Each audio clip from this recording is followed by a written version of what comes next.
এটা একটা স্পষ্টত জানিয়ে দেওয়া।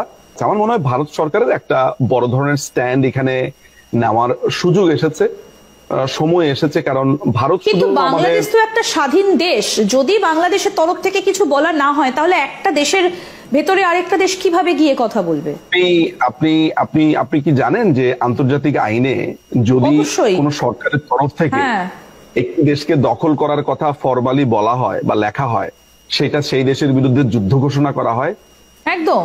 ইতিমধ্যে দখলদার বাহিনীর প্রধান উপদেষ্টার বিশেষ সহকারী এখন আপনার কোন ধরনের ছাড়া, মানে মন্ত্রণালয় ছাড়া, আপনার মন্ত্রণালয় ছাড়া উপদেষ্টা আছে মাহফুজ আলম।